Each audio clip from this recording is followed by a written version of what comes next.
long time I haven't recorded a video because I'm busy with the other bikes.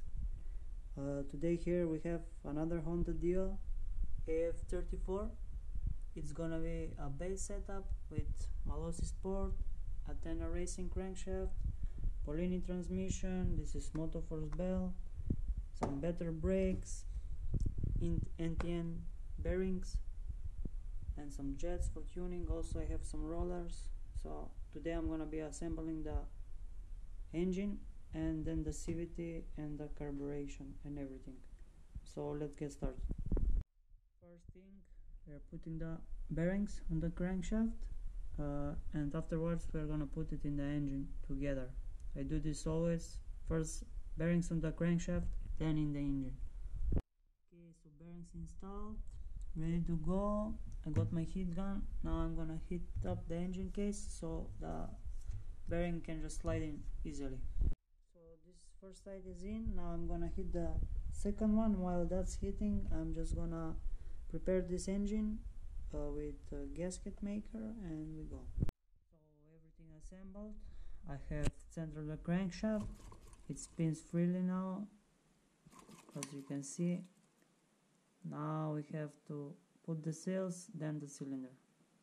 Okay, so I have installed the piston, the oil seals. Now I have to install the other circlip from the piston, and after that we have to assemble the cylinder from the head to the bottom. It has to be different because there is bolts, there is no studs, so I would have to place everything on these two bolts, and then I'm gonna assemble it here on the engine. After that, on the other two bolts I'm gonna put glue, and then I'm gonna take out the other two and put glue on them too, and that should be it. So I have installed everything, this gasket, the cylinder, the other gasket, and the stock head. This kit goes with the stock head, so now I would have to put it here. It will be interesting.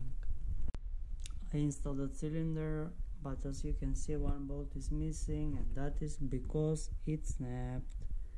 I'm tightening all of them at 1.4 kilos, but this motherfucker snapped. I'm gonna put this one, and that should be it.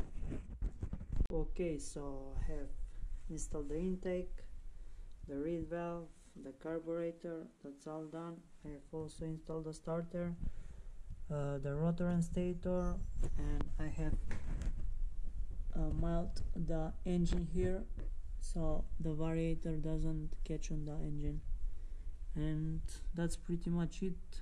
It's ready to go. I just need to check this rear gearbox. There is one bad bearing. I would have to change that, and it's ready to go on the bike and for start. That's it for this video. Hopefully next video is first run from this new setup on the new Dio. Bye bye.